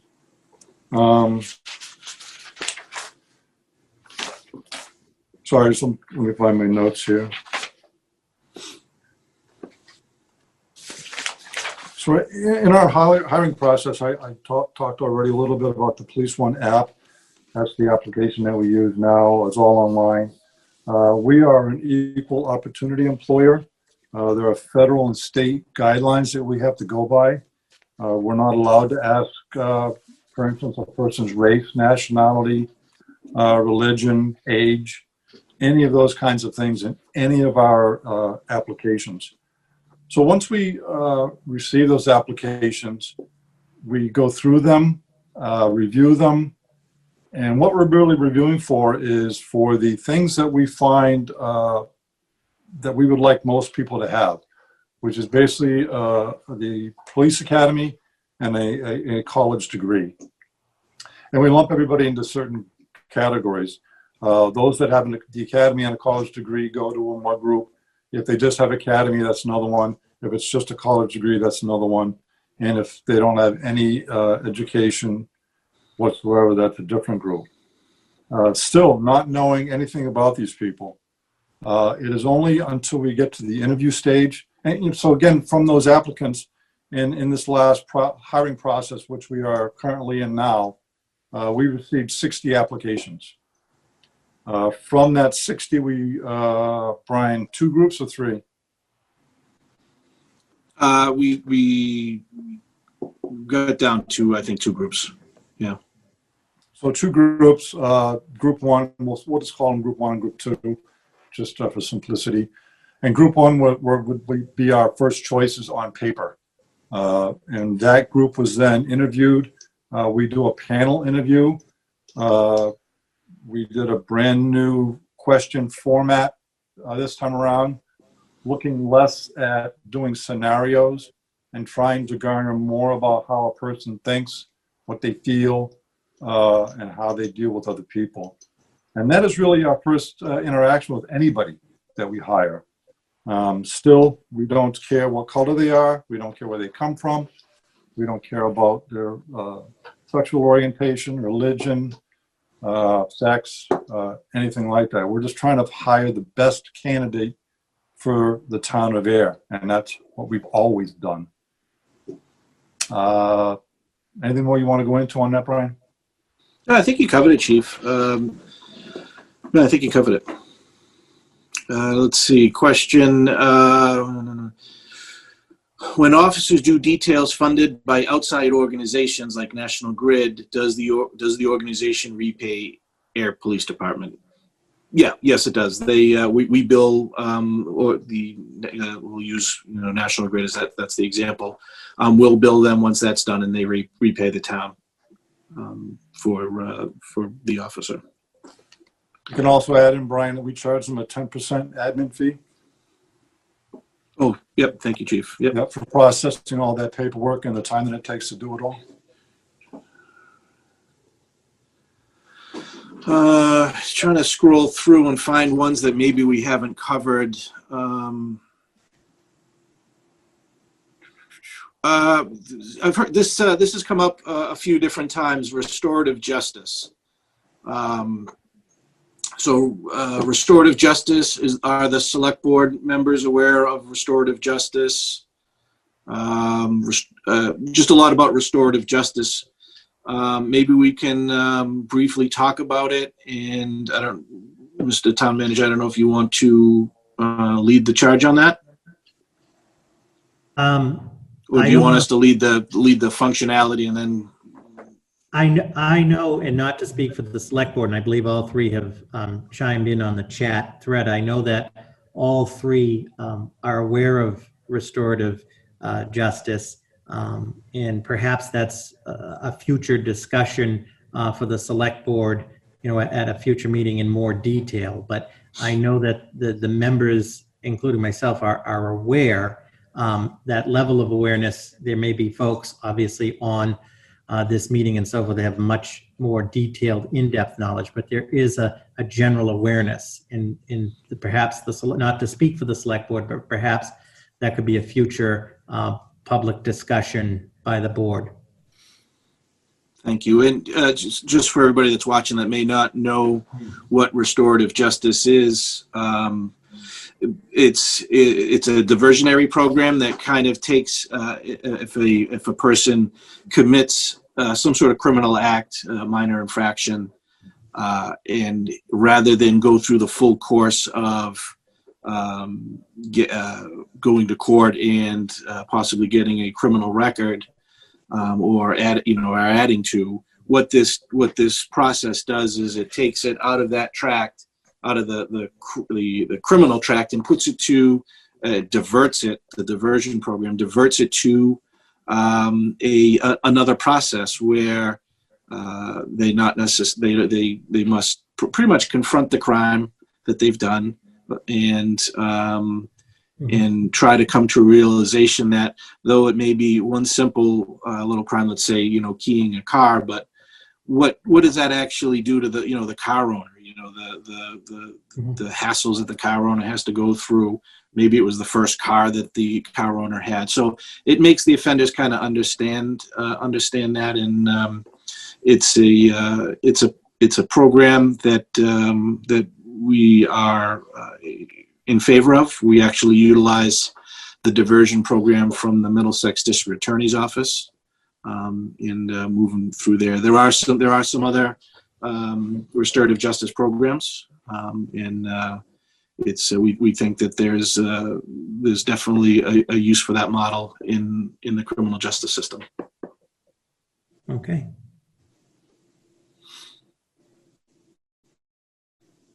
Other questions? Chief, do you want to add? Did I hit everything, Jen? You're involved in. I think you did it all right. Good job. So we have had a question.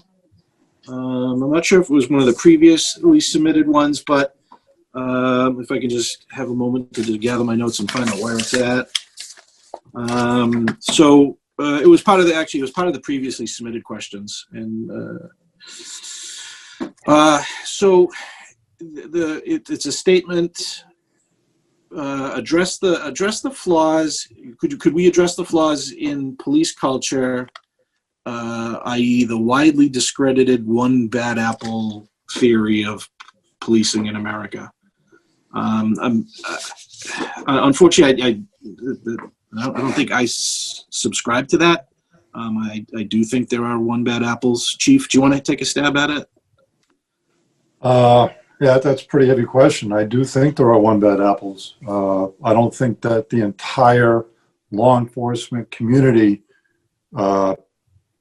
should be punished because of these one bad apples. You don't see many of them. I think there's 800,000 police officers in the country, and there are very few that do anything wrong, and most of them do everything right. And they do everything right for the right reasons, not because they have to, because it's the right thing to do. But I think, much like restorative justice, this may be a bigger question for a bigger forum. Okay. I think related to that, there was another, if I may, Deputy, there was another question that had been submitted, and information has been submitted from multiple sources regarding the town of Ayer's police budget in comparison with, say, neighboring communities and the percentage of the police budget. And again, for the purposes of this evening, we just did a very quick, very quick overview and pointing out that, the percentage is for FY21 is 10.65%. I think, again, my recommendation to the select board, as it is on the topic of restorative justice, because I think that is a larger public discussion. I would also like to have a larger discussion about the police budget. We touched upon it very quickly tonight. In other words, what drives the police budget, and also how the police budget compares to neighboring communities and so forth, and having more discussion so that residents understand the details of the police budget. So there have been a lot of questions and material submitted about the budget and comparing the budget, and I think that warrants further public discussion.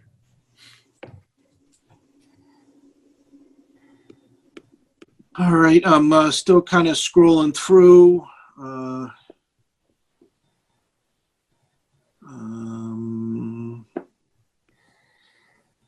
While the deputy is checking, and Chief, I defer to your expertise. Another question's been posted on the issue of residency, and I know that's very sensitive for the safety of all involved. Is it safe to say that there are members of the force that are residents? Yes. Okay.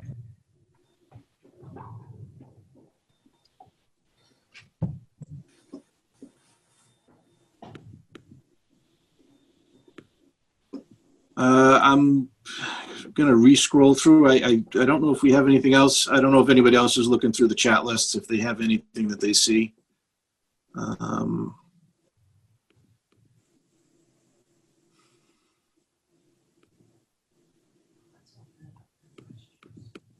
I think at this point, Chief, and we've gone through all the pre-submitted pretty much, as well as there's a lot of detailed chat and questions tonight, which we're taking notes on. At this point, why don't we open it up to any public question or comment? Again, in that case, if you could identify that you want to say a question or comment publicly, and then I'll recognize you, just ask you to state your name and then make your ask your question or statement. That'd be appreciated. And I know we'll start there. So, and again, if you're participating just by telephone, you'd press *9 and we will get you in the queue. Okay, so I have a hand up from Susan Tordello. And we're going to unmute you. And hi, Susan. Go ahead. Hi. Hi. Thanks for offering this forum and everything. I just wanted to find out about the culture at the Ayer Police Department. And if we've had former officers of color, was it a welcoming environment? Some people, could you comment on that? We've kind of avoided discussing race directly in this conversation. Okay. So the question, again, for everybody's benefit is, Chief, could you talk a little bit about the culture at the police station? And in the past, if there were officers or employees of color, was it a welcoming experience, and or is there any information on reasons for departure if there were folks that did? Yeah, we did have a person of color here in the past. From my perspective, there were no issues. He was an extremely intelligent and friendly individual. He actually rose to the rank of lieutenant within our department. As a sergeant, he was my lieutenant. I had a lot of respect for him. I still do. Loved listening to him speak, loved going to his sessions. He's now a chief somewhere else, and that was his reason for moving on, was to seek advancement. And he himself became a chief in a couple of different departments, as well as doing some other personal things that I have a lot of respect for. Chief, along those lines, and Susan had asked this through the chat, I think it's a good segue, just briefly, could you just talk a little bit about what is maybe perceived by some as a lack of diversity on the Ayer PD? And again, it depends on how you define diversity, but racial diversity, let's use for example. I know that this is a conversation we often have also as a larger picture in hiring across the spectrum for the town. But any initial thoughts, and I know it's a big issue, but about issues of diversity? Yeah, again, it goes back to our hiring process where, we don't ask those things. We don't care about those things. We are a diverse department. We may not be racially diverse, but we're diverse in other ways, and we celebrate those ways. We don't hold that against anybody. I think maybe, bigger discussion or not, it all goes back to finding ways that we could be more diverse. We struggle every hiring process with getting people to apply. Quite frankly, in today's current environment, there aren't many who want to apply. We got 60 applicants. I was pretty amazed and quite pleased for our department. Many other departments can't get half of that many, or a third of that many, or even a quarter of that many for that matter. So getting people to apply is one of the bigger challenges that we face. I've talked, as you mentioned, in this particular hiring process, you and I have had discussion about how can we make this more diverse? How is that actually done? I know it's part of the legislation that's been put forward to the House and the Senate. They don't even have an answer for that yet. So, we're kind of trying to figure out how can we manage that. And I would, be more than happy to take suggestions on how we can manage that and how we ourselves can become more diverse and a bigger, as a bigger part of this community. Chief, do you know, or to the extent you can say or know, how many of those 60 applicants say would be racially diverse, or do we not have that data? Don't have that data. We don't ask for it. And is it safe to assume there are members of the department, though there are not diversity in terms of race, we have members of the department that are LGBT as well as women? Yes, we do. And I agree with you. I think this is an ongoing discussion in the time I've been here in Ayer, and we're open to suggestions or ideas as to how to increase, if you will, the diversity of the applicant pool.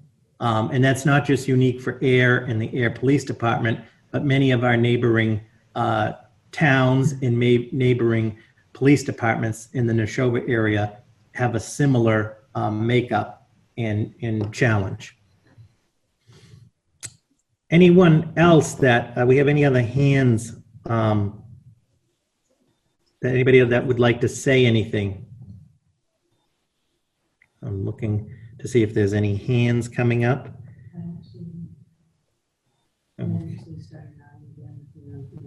And again, if you're on just the phone, not the Zoom platform, *9 will indicate to us that you have a question or something you'd like to say. Okay, I have a hand up from Linda Garant. And Linda, we're going to unmute you.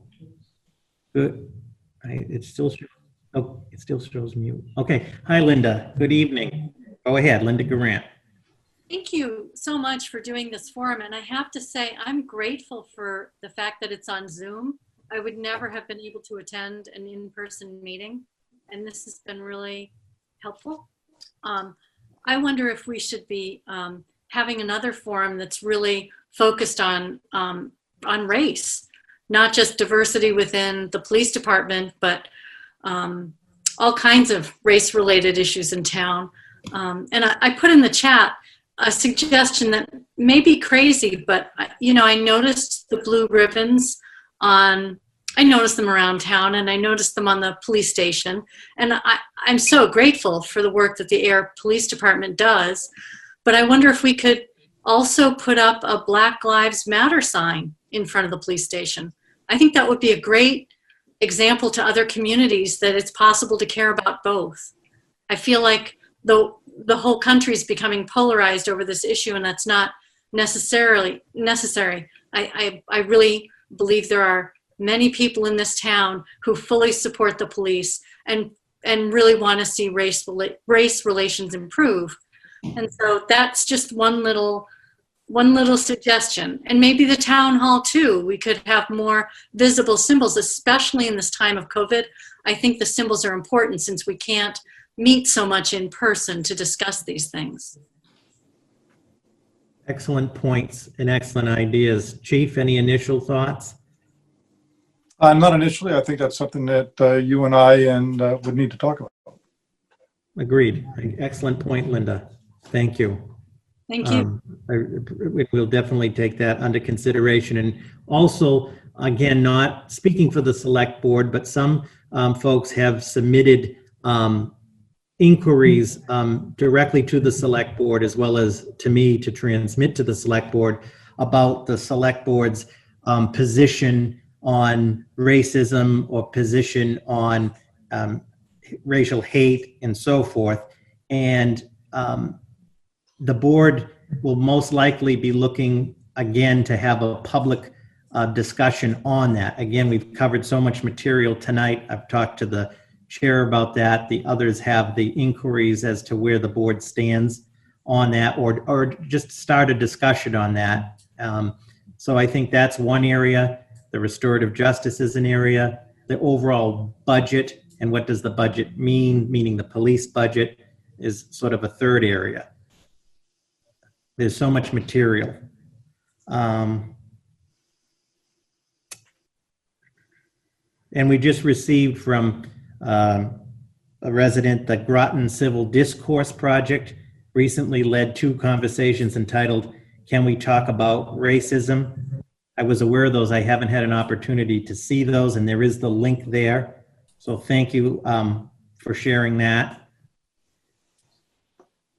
That's from Deb Busser. Other from the public, any other comments or questions?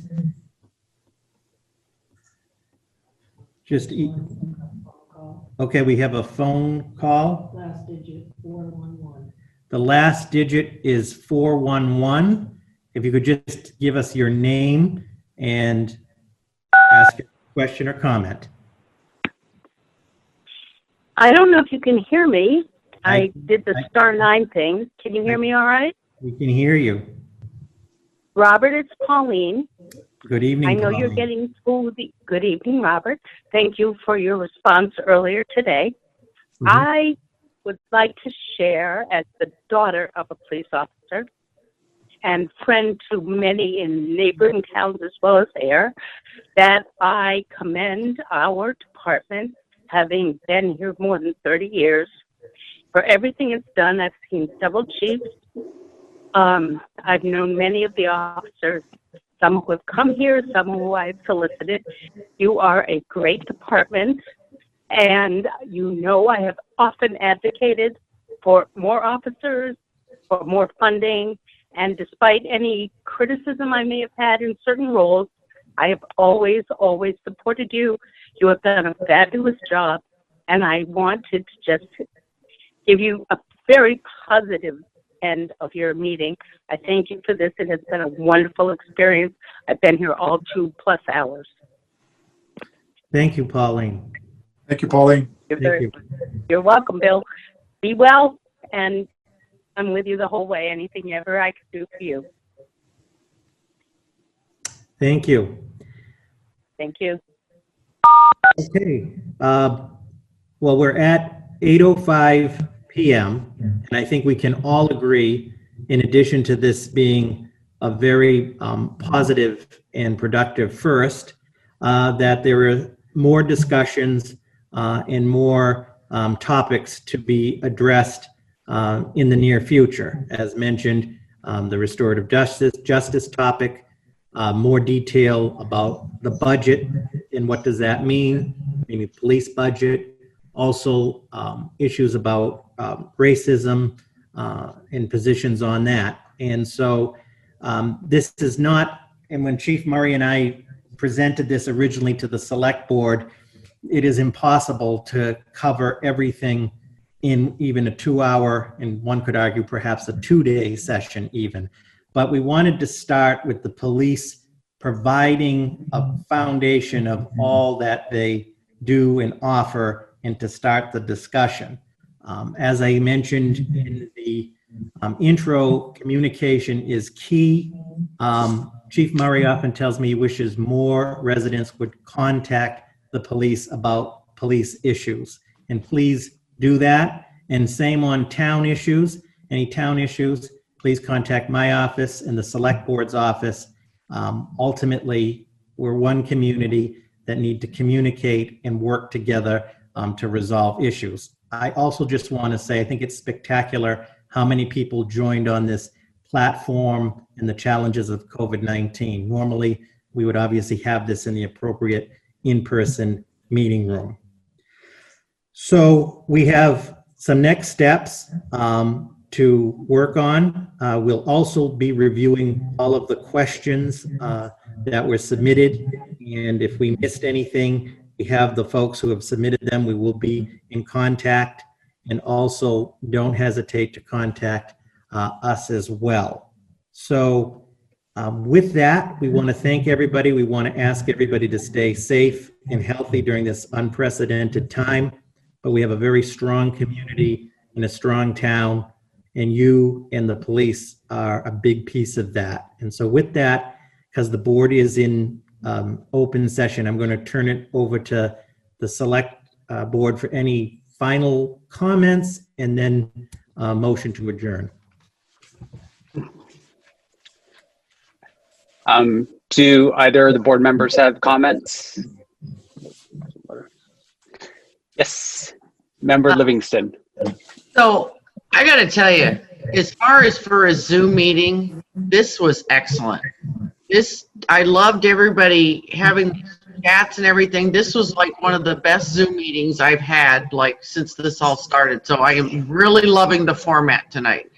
I think that we can all agree that ideally the world that I envision is that we're all human beings. That's it. We're all human beings, and all that other stuff is superficial. And here's hoping that as we go forward, that is going to be how things finally turn up. So, Thank you. I'll say I haven't made a motion. I'm just saying that I say goodnight to everybody.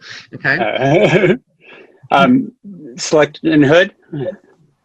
Thanks, Sean.